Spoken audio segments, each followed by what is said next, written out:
नमस्कार, आपका स्वागत है हमारे YouTube चैनल शिक्षा सखा पर।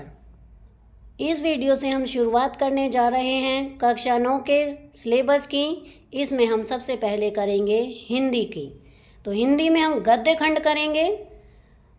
तो गद्य खंड में इसका जो पहला पार्ट है वो है दो बैलों की कहानी।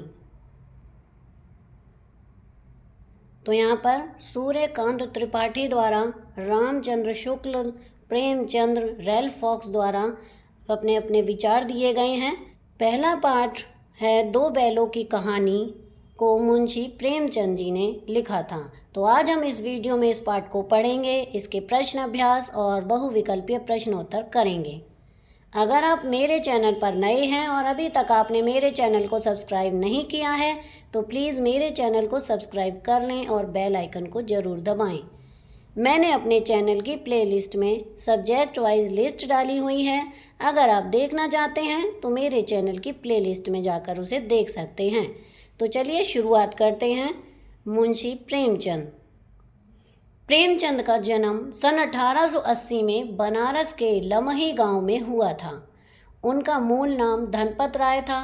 प्रेमचंद का बचपन अभावों में बीता और शिक्षा बीए तक ही हो पाई।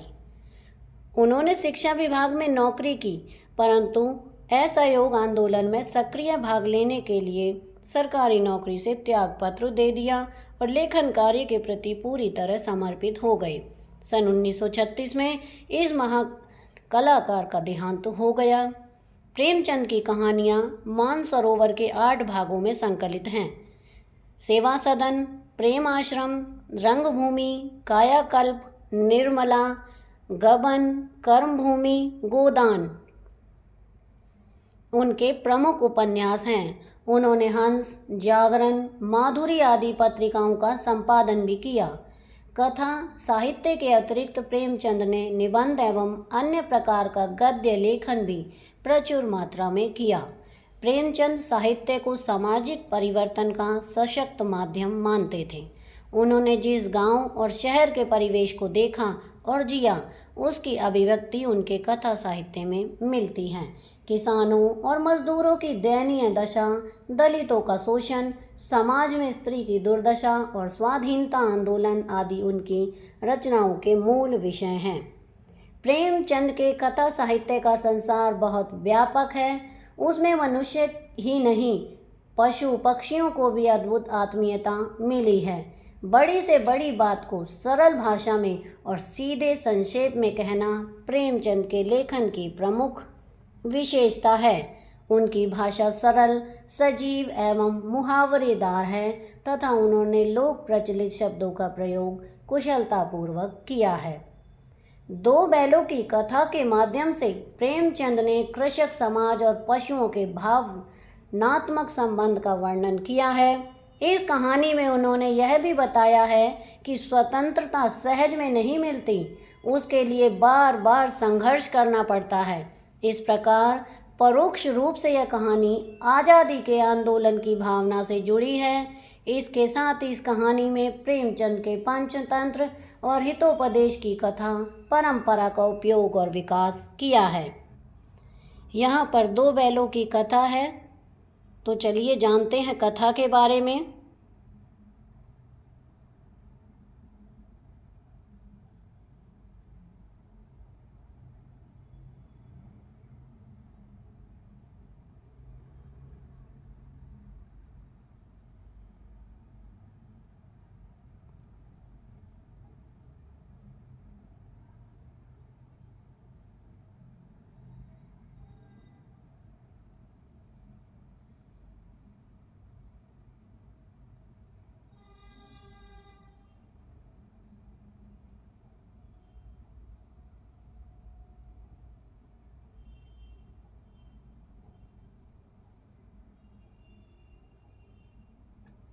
इसमें दो बैलों की कहानी को बहुत ही भावनात्मक तरीके से बताया गया है।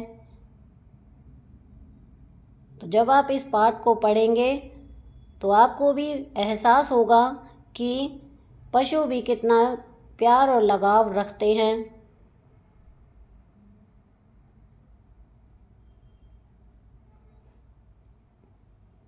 वो भी प्यार और भावना को समझते हैं।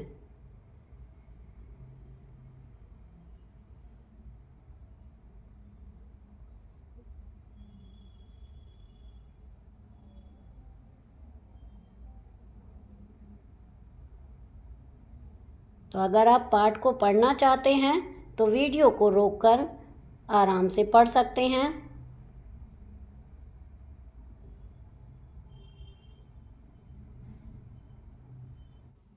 तो यहाँ पर हमारा पाठ पूरा हो गया है। अब हम करेंगे इस पाठ का सार। दो बैलों की कथा एक मार्मिक कहानी है जो दो बैलों हीरा और मोती के माध्यम से मानवीय संवेदना, त्याग, साहस और आत्मसम्मान की बात करती है। गांव में झूरी नामक किसान के पास हीरा और मोती नाम के दो बैल होते हैं। वे न केवल मेहनती होते हैं बल्कि उनमें आपसी गहरी मित्रता और समझदारी भी होती है। झूरी की पत्नी बैलों से नाराज होकर उन्हें अपने मायके भेज देती है। वहाँ का मालिक बेहद कठोर होता है और बैलों से अत्यधिक काम करवाता है। वह उन्हें पीटता भी है। बैल अत्याचार सहते हैं, लेकिन एक दिन उनका सब्र टूट जाता है। वे हल जोतने से मना कर देते हैं, गाड़ी उलट देते हैं और अंत में वहाँ से भाग निकलते हैं। वे रास्ते में कई कठिनाइयों का सामना करते हैं, लेकिन अंततः अपने पुराने मालिक झूरी के पास वापस लौट आते हैं। झूरी भी उन्हें देखकर बहुत खुश होता है और उन्हें गले से लगा लेता है। अब आगे है प्रश्न अभ्यास। तो प्रश्न अभ्यास हम हल करेंगे। इसमें कुल 15 प्रश्न हैं। फिर आगे है पाठ्येतर सक्रियता। पशु पक्षियों से संबंधित अन्य रचनाएं ढूंढकर पढ़िए और कक्षा में चर्चा कीजिए। अब हम इसके कुछ शब्दार्थ पढ़ लेते हैं। निरापद, सुरक्षित, सहिष्णुता, सहनशीलता, पछाई, पालतू पशुओं की एक नस्ल, गोई, जोड़ी, कुलेल, क्रीड़ा, विषाद, उदासी, पराकाष्ठा, अंतिम सीमा, गण्य यानी गणनीय या सम्मानित, विग्रह माने अलगाव। आगे है पगहिया, पशु बांधने की रस्सी, गराव, फुद्देदार रस्सी जो बैल आदि के गले में पहनाई जाती है। प्रतिवाद, विरोध, टिटकार, मुंह से निकलने वाला टिक टिक का शब्द। मसलहत यानी हितकर, रगेदार, खदेड़ना, मल्लयुद्ध, कुश्ती, सबिका, वास्ता, सरोकार। आगे है कांजी हौस, मवेशी खाना, वह बाड़ा जिसमें दूसरों का खेत आदि खाने वाले या लावारिस चौपाई बंद किए जाते हैं और कुछ दंड देकर छोड़ या नीलाम किए जाते हैं।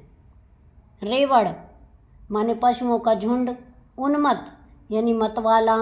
थान पशुओं के बांधे जाने की जगह। उत्साह, उत्सव और आनंद। तो चलिए अब हम प्रश्न 1 पढ़ते हैं। पहला प्रश्न है, कांजी हौस में कैद पशुओं की हाजिरी क्यों ली जाती होगी? उत्तर है, कांजी हौस एक प्रकार से पशुओं की जेल थी। उसमें ऐसे आवारा पशु कैद होते थे जो दूसरों को खेतों में घुसकर फसलें नष्ट करते थे। अतः कांजी हौस के मालिक का यह दायित्व होता था कि वह उन्हें जेल में सुरक्षित रखे तथा भागने न दे। इस कारण हर रोज उनकी हाजिरी लेनी पड़ती होगी। प्रश्न 2, छोटी बच्ची को बैलों के प्रति प्रेम क्यों उमड़ आया? उत्तर है, छोटी बच्ची की माँ मर चुकी थी। सौतेली माँ उसे मारती रहती थी। इधर बैलों की भी यही स्थिति थी। गया उन्हें दिन भर खेत में जोतता, मारता, पीटता और शाम को सूखा भूसा डाल देता। छोटी बच्ची महसूस कर रही थी कि उसकी स्थिति और बैलों की स्थिति एक जैसी है। उनके साथ अन्याय होता देखा उसे बैलों के प्रति प्रेम उमड़ आया।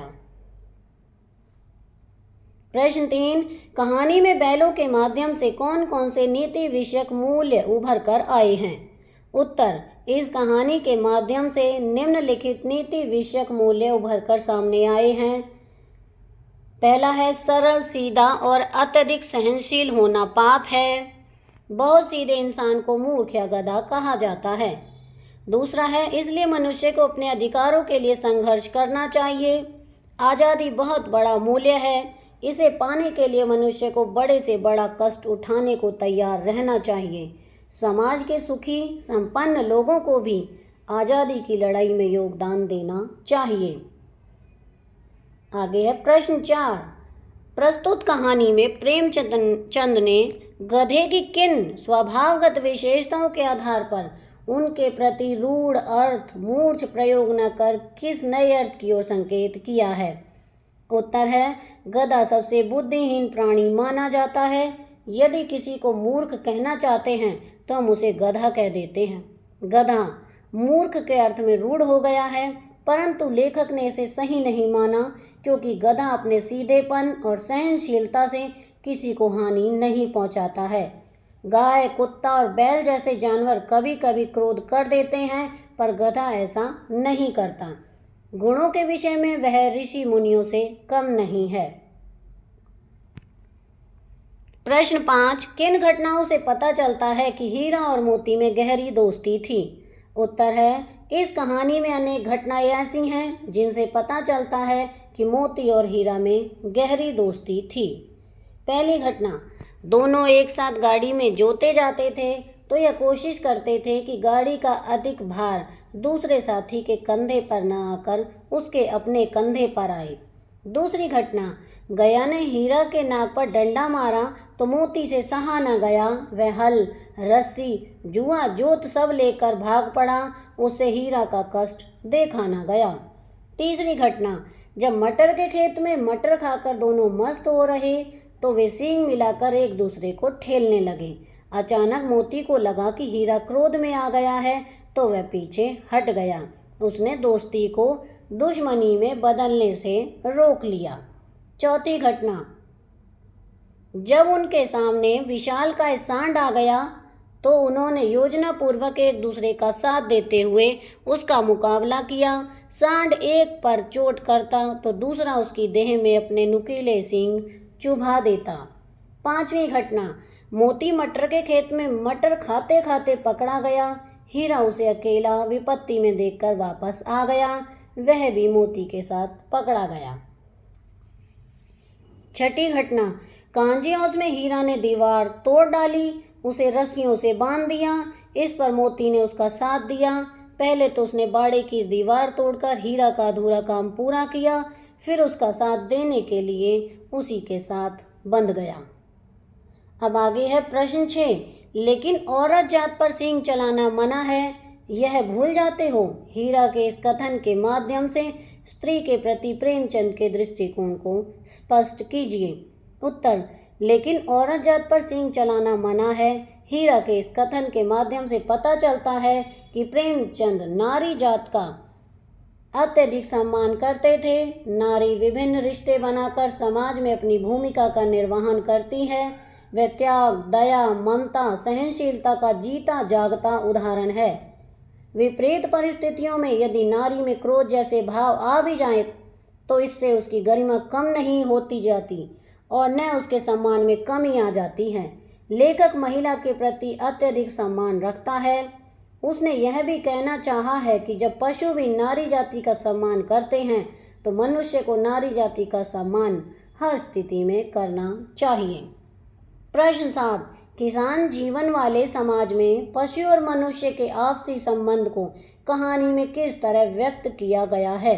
उत्तर, किसान जीवन में पशुओं और मनुष्यों के आपसी संबंध बहुत गहरे तथा आत्मीय रहे हैं। किसान पशुओं के घर के सदस्य की भांति प्रेम करते हैं और पशु अपने स्वामी के लिए जी जान देने को तैयार रहे हैं। झूरी हीरा और मोती को बच्चों की तरह स्नेह करता था, तभी तो उसने उनके सुंदर सुंदर नाम रखे, हीरा, मोती। वह उन्हें अपनी आंखों से दूर नहीं करना चाहता था। जब हीरा मोती उसकी ससुराल से लौटकर वापस उसके थाने पर आ खड़े हुए तो उसका हृदय आनंद से भर गया। गांव भर के बच्चों ने भी बैलों की स्वामी भक्ति देखकर उनका अभिनंदन किया। इससे पता चलता है कि किसान अपने पशुओं से मानवीय व्यवहार करते हैं। प्रश्न 8। इतना तो हो ही गया कि 9-10 प्राणियों की जान बच गई, वे सब तो आशीर्वाद देंगे। मोती के इस कथन के आलोक में उसकी विशेषताएं बताइए।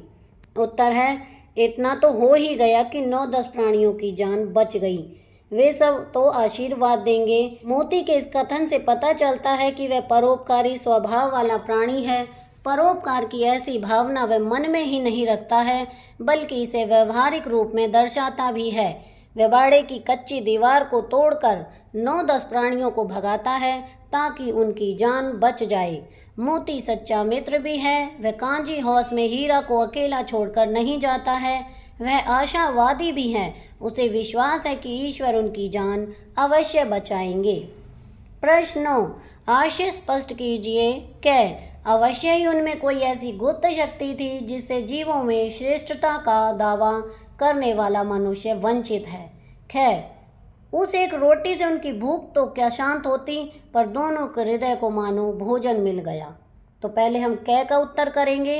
हीरा और मोती बिना कोई वचन कहे एक दूसरे के मन की बात समझ जाते थे। प्राय वे एक दूसरे से स्नेह की बातें सोचते थे।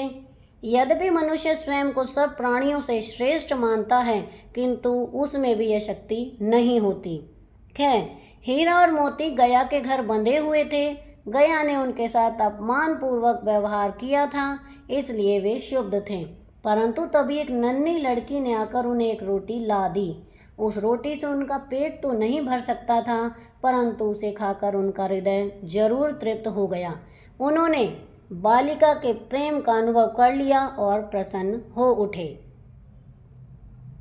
प्रश्न 10, गया ने हीरा मोती को दोनों बार सूखा भूसा खाने के लिए दिया क्योंकि कै, गया पराए बैलों पर अधिक खर्च नहीं करना चाहता था। कै, गरीबी के कारण खली आदि खरीदना उसके बस की बात न थी। गै, वह हीरा मोती के व्यवहार से दुखी था। गै, उसे खली आदि सामग्री की जानकारी न थी। सही उत्तर के आगे सही का निशान लगाइए। तो सही उत्तर है गै, वह हीरा मोती के व्यवहार से दुखी था। रचना और अभिव्यक्ति। प्रश्न 11, हीरा और मोती ने शोषण के खिलाफ आवाज उठाई, लेकिन उसके लिए प्रताड़ना भी सही। हीरा मोती की इस प्रतिक्रिया पर तर्क सहित अपने विचार प्रकट करें। उत्तर, हीरा और मोती शोषण के विरुद्ध हैं। वे हर शोषण के विरुद्ध आवाज उठाते रहे हैं। उन्होंने झूरी के साले गई का विरोध किया तो सूखी रोटियां खाई तथा डंडे खाए। फिर कांजी हौस में अन्याय का विरोध किया तो बंधन में पड़े, उन्हें भूखे रहना पड़ा। प्रतिक्रिया मेरा विचार है कि हीरा और मोती का यह कदम बिल्कुल ठीक था।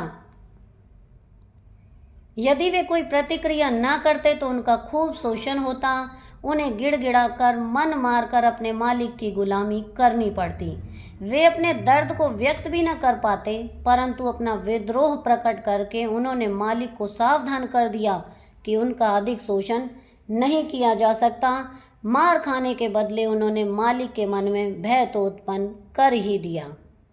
प्रश्न 12, क्या आपको लगता है कि यह कहानी आज़ादी की लड़ाई की ओर भी संकेत करती है?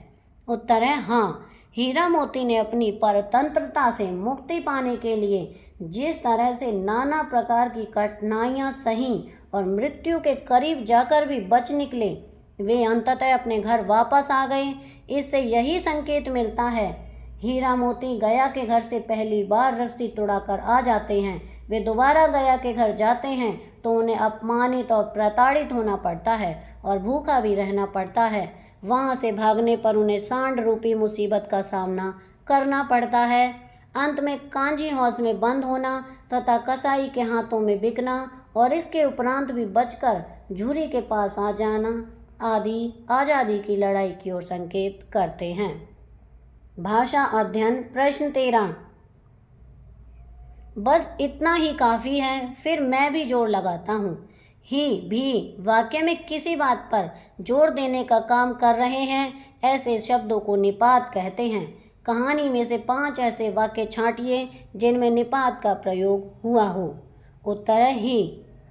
दोनों साथ उठते, साथ नाद में मुंह डालते और रथ ही बैठते थे। एक ही विजय ने उन्हें संसार की सभ्य जातियों में गण्य बना दिया। ज़्यादा से ज़्यादा मेरी ही गर्दन पर रहे, यही उनका आधार था।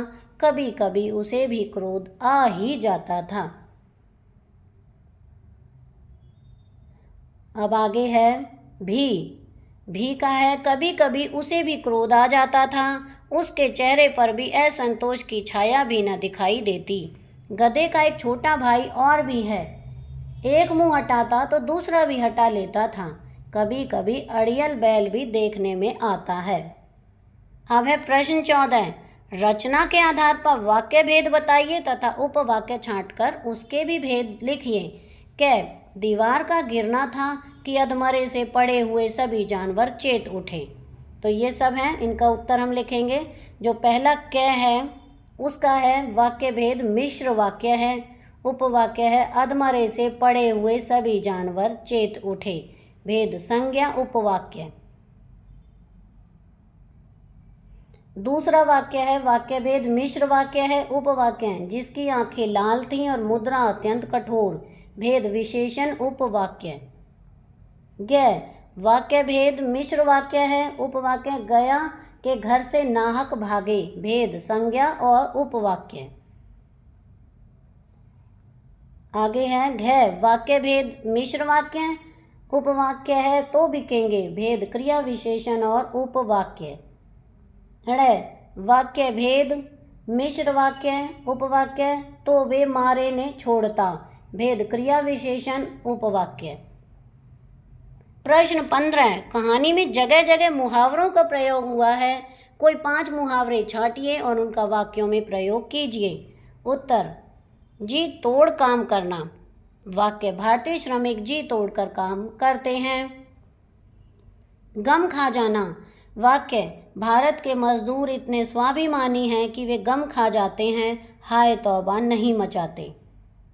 ईंट का जवाब पत्थर से देना। वाक्य यह दुनिया उसी को सम्मान देती है जो ईंट का जवाब पत्थर से देना जानता है। दांतों पीसना आना। वाक्य क्रिकेट के मैदान से कुत्ते को बाहर खदेड़ने में माली को दांतों पसीना आ गया। कसर उठाना। वाक्य मालिक के कहने पर हम हर काम कर देते हैं, किसी प्रकार की कोई कसर नहीं उठा रखते। अब आगे है पाठ्येतर सक्रियता। प्रश्न 16। छात्र पुस्तक से महादेवी वर्मा द्वारा लिखित कहानियाँ नीलकंठ, गिल्लू, गौरा, सोना आदि कहानियाँ पढ़ें। ये कहानियाँ पशु पक्षियों से संबंधित हैं। तो ये कार्य बच्चों आपको स्वयं करना है। अब हम करेंगे इसके बहुविकल्पीय प्रश्न। पहला है जानवरों में सबसे बुद्धिहीन किसे समझा जाता है? ए बैल को, बी गधे को, सी गाय को, डी भैंस को। इसका सही उत्तर है बी गधे को। प्रश्न 2। गधे का छोटा भाई बछिया का ताऊ किसे कहा गया है? ए घोड़े को, बी भैंस को, सी गाय को, डी बैल को। इसका सही उत्तर है डी बैल को। प्रश्न 3। झूरी काछी के पास कितने बैल थे? ए 1, बी 2, सी 3, डी 4। इसका सही उत्तर है बी 2। प्रश्न 4। झूरी काछी के दोनों बैलों के क्या नाम थे? ए हीरा और राम, बी शमशेर और मोती, सी हीरा और मोती, डी इनमें से कोई नहीं। इसका सही उत्तर है सी हीरा और मोती। प्रश्न 5। झूरी का साला कौन था? ए रमेश, बी दड़ियल, सी भैरव, डी गया। इसका सही उत्तर है डी गया। प्रश्न 6। बैलों को झूरी के घर से कौन ले आया था? ए गया, बी दड़ियल, सी प्रेमचंद, डी व्यापारी। इसका सही उत्तर है ए गया। प्रश्न 7। मुझे मारेगा तो मैं भी 1-2 को गिरा दूंगा, यह कथन किसका है? ए हीरा का, बी मोती का, सी गया का, डी झूरी का। इसका सही उत्तर है बी मोती का। प्रश्न 8। किसकी लड़की हीरा और मोती को रोटियां खिलाकर जाती है? ए रमेश की, बी गया की, सी भैरव की, डी दड़ियल की। इसका सही उत्तर है सी भैरव की।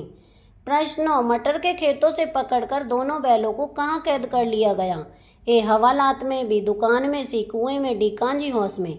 इसका सही उत्तर है डी कांजी हौस में। प्रश्न 10। कांजी हौस की दीवार किसने गिरा दी थी? ए राम ने, बी गधों ने, सी हीरा और मोती ने, डी इनमें से कोई नहीं। इसका सही उत्तर है सी हीरा और मोती ने। प्रश्न 11। कांजी हौस से दोनों बैलों को किसने खरीद लिया? ए गया ने, बी डड़ियल ने, सी झूरी ने, डी प्रेमचंद ने। इसका सही उत्तर है बी डड़ियल ने। प्रश्न 12। लेकिन औरत जात पर सींग चलाना मना है, यह भूल जाते हो, यह कथन किसका है? ए मोती का, बी प्रेमचंद ने, सी हीरा ने, डी झूरी ने। इसका सही उत्तर है सी हीरा ने। प्रश्न 13, गया ने हीरा और मोती को दोनों बार सूखा भूसा खाने के लिए दिया क्योंकि ए गया पराये बैल पर अधिक खर्च नहीं करना चाहता था, बी गरीबी के कारण खली आदि खरीदना उसके बस में न था, सी वह हीरा मोती के व्यवहार से बहुत दुखी था, डी उसे खली आदि सामग्री की जानकारी नहीं थी। इसका सही उत्तर है सी वह हीरा मोती के व्यवहार से बहुत दुखी था। प्रश्न 14, काजी हाथ से कौन नहीं भागा था? ए बकरियां, बी गधे, ग भैंसे, ग घोड़े। इसका सही उत्तर है ख गधे। प्रश्न 15, हीरा और मोती किसके घर से भागे थे? क गया, ख झूरी, ग प्रेमचंद, घ बाला। इसका सही उत्तर है क गया। प्रश्न 16, झूरी के दोनों बैल किस जाति के थे? क पछाई, ख राजस्थानी, ग जंगली, घ मुर्रा। इसका सही उत्तर है क पछाई। प्रश्न 17, घोड़ा कैसे चलने लगा? क धीरे धीरे, ख जल्दी जल्दी, ग लड़खड़ाकर, घ भाग कर। इसका सही उत्तर है घ भाग कर। प्रश्न 18, हीरा और मोती एक दूसरे से विचार विनिमय कैसे करते थे? क संकेतों से, ख आवाज निकालकर, ग मूक भाषा में, घ स्पर्श करके। इसका सही उत्तर है ग मूक भाषा में। प्रश्न 19, दोनों बैल किस भाषा में विचार विनिमय करते थे? क बोलचाल की भाषा में, ख मूक भाषा में, ग काव्य की भाषा में, घ हिंदी भाषा में। इसका सही उत्तर है ख मूक भाषा में। प्रश्न 20, गधे के गुणों के समान दूसरा पशु कौन माना जाता है? क घोड़ा, ख बैल, ग गाय, घ हाथी। इसका सही उत्तर है ख बैल। प्रश्न 21, गधा किस महीने में कुलेल कर लेता है? क चैत्र, ख बैसाख, ग जेठ, ग आषाढ़। इसका सही उत्तर है ख बैसाख। प्रश्न 22, कांजी हाउस में कितनी घोड़ियां थीं? क 2, ख 3, ग 4, घ 5। इसका सही उत्तर है ख 3। तो यहाँ पर हमारा पार्ट 1 का अभ्यास का कार्य पूरा हो गया है। अगली वीडियो में मैं आपको पार्ट 2 के बारे में पढ़ाऊंगी, उसका सार, प्रश्न अभ्यास और बहुविकल्पीय प्रश्नोत्तर करवाऊंगी। आपको मेरी ये वीडियो कैसी लगी मुझे कमेंट करके ज़रूर बताएं। वीडियो को लाइक करें, शेयर करें और चैनल को सब्सक्राइब करना ना भूलें। Thank you.